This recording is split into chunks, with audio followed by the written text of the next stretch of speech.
You see a stunning website design and think, I want that exact look for my project. So you screenshot it, paste it into Cursor or ChatGPT, and ask them to recreate it. But what do you get back? A janky mess that looks nothing like the original. The spacing's off, the colors are wrong, and it's missing half the elements. I know exactly why this happens. You're trying to make AI guess at designs instead of giving it the actual data it needs. Today, I'm going to show you 3 amazing methods that can clone any website. By the end of this video, you'll be able to take any design you love and have it running as your own project in minutes, not hours.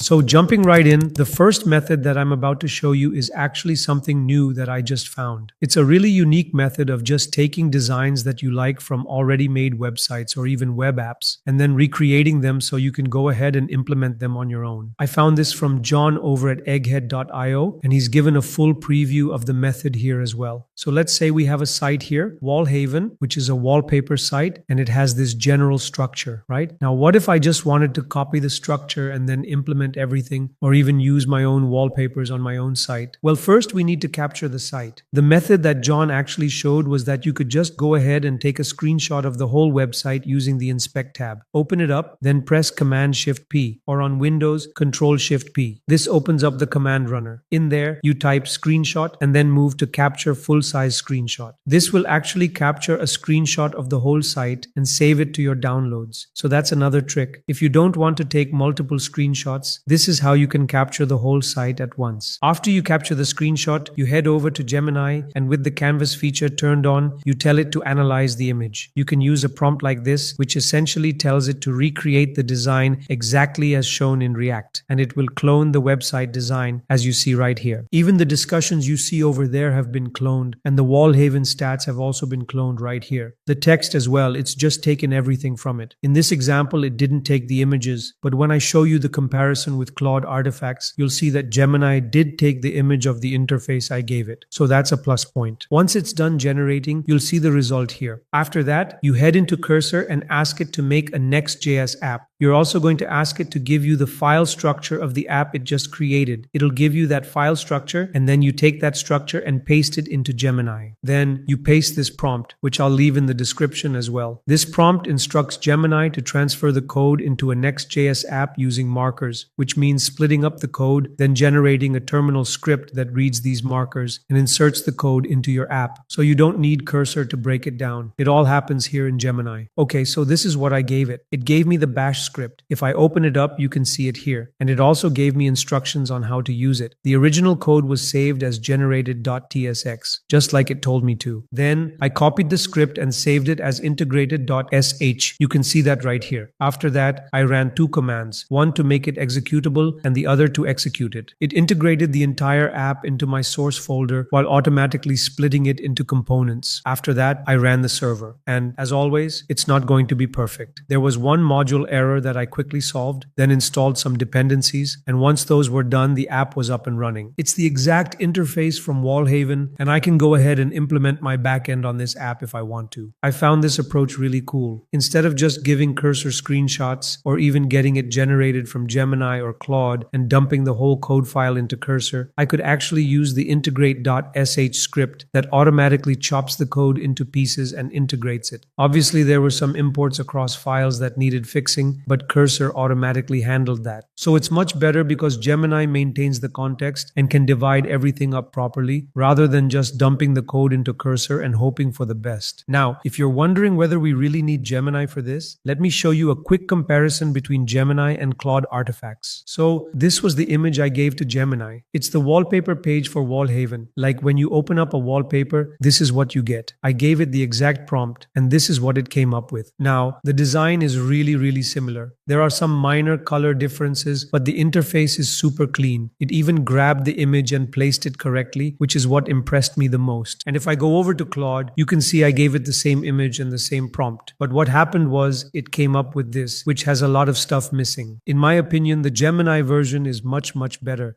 Oh, and if you're enjoying the content, please hit that subscribe button. We've also launched channel memberships. 93 people have already joined our first tier. Members get priority replies to comments. So if you need feedback or have questions, that's the best way to reach us. We're considering adding more tiers based on the incredible support so far.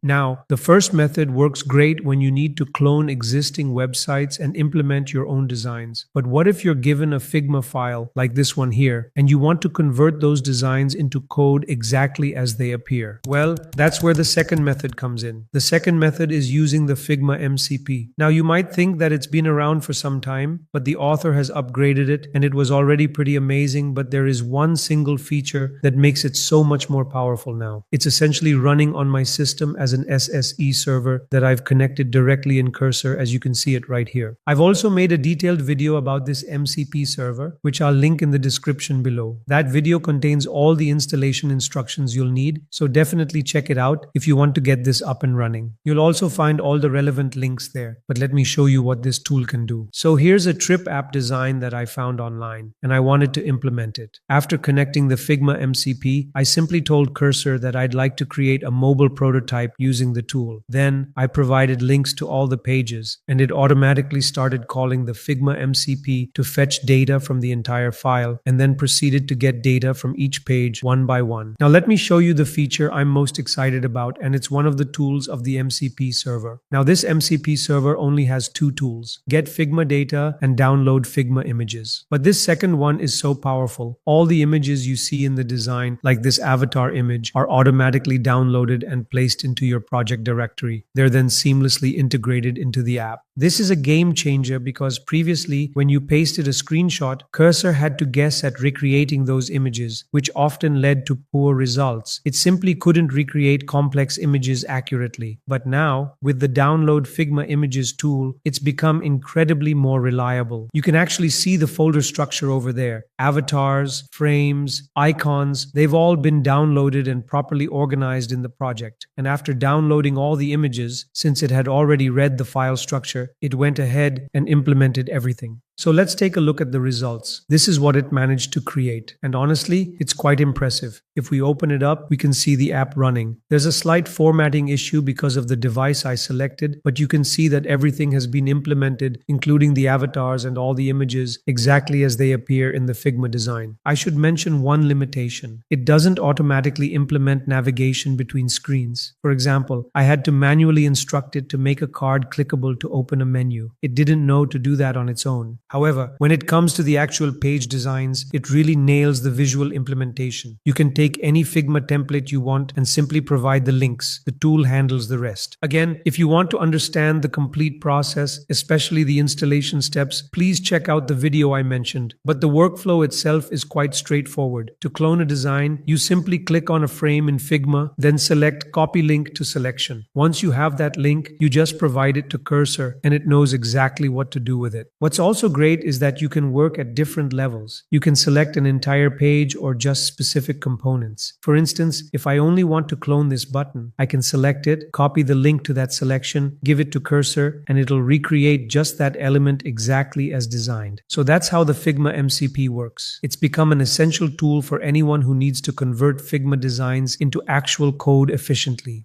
Now, before we move on to the third method, I want to share another tip that might help you out. You know how GitHub is full of open source projects with interesting features? Let's say you find a note-taking app. Nothing super unique, but it has elements you'd like to incorporate into your own project. While you could clone and modify the entire repository, there's actually a smarter approach for building an MVP, or drawing inspiration from existing projects. Here's the trick. In your browser's address bar, simply type git2doc, which takes you to the git2doc website. This tool transforms any GitHub repository into documentation that Cursor can understand and reference. The process is straightforward. First, copy the repository link from the git2doc site. Then go back to Cursor and tell it something like, I want to build an MVP based on this app. You may use the docs for reference. When you add a new doc, paste the link in the input field. You can also name the documentation for easy reference later. Once added, Cursor begins indexing the repository's full documentation. After indexing completes, you have access to all the architectural decisions, code patterns, and features of that repository right inside Cursor. This means you can draw inspiration from proven implementations, understand how certain features work, or use it as a foundation for your own unique spin on the concept.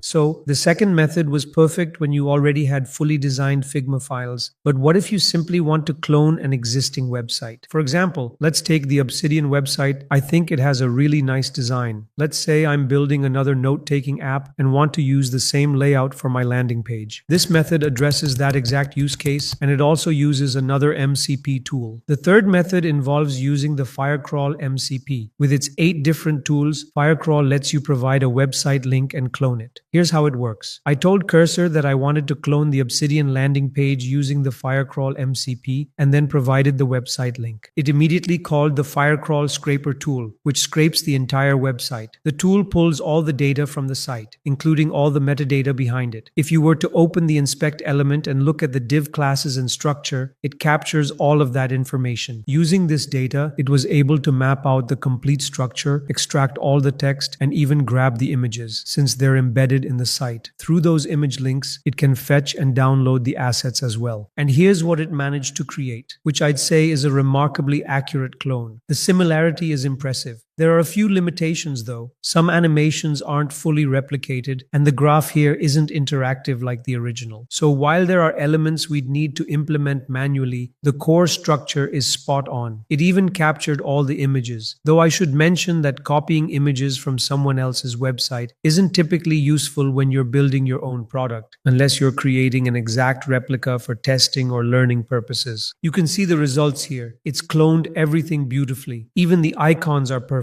and the overall layout matches the original precisely. Now, I should point out that the animations are a bit janky. When I interact with certain elements, they go out of frame. That's partly because I asked Cursor to implement this in plain HTML for simplicity. If we had used Next.js instead, we'd have proper animations and better optimization overall. Currently, there's also some slight jittering when scrolling, nothing major, but noticeable. This would have been resolved with a proper framework implementation. As for installation, we've created a separate video covering the Firecrawl MCP setup, which I'll link in the description. If you're planning to install it, that video walks through all the necessary steps. One thing to note, Firecrawl is a paid service, but they offer generous free credits to start. You can scrape up to 500 pages before needing to upgrade to their $16 monthly plan. For testing purposes or occasional use, the free tier is actually quite sufficient. For more detailed information about this particular MCP and its capabilities, definitely check out the dedicated video. It's a comprehensive guide to everything Firecrawl can do. That brings us to the end of this video. If you'd like to support the channel and help us keep making videos like this, you can do so by using the Super Thanks button below. As always, thank you for watching, and I'll see you in the next one.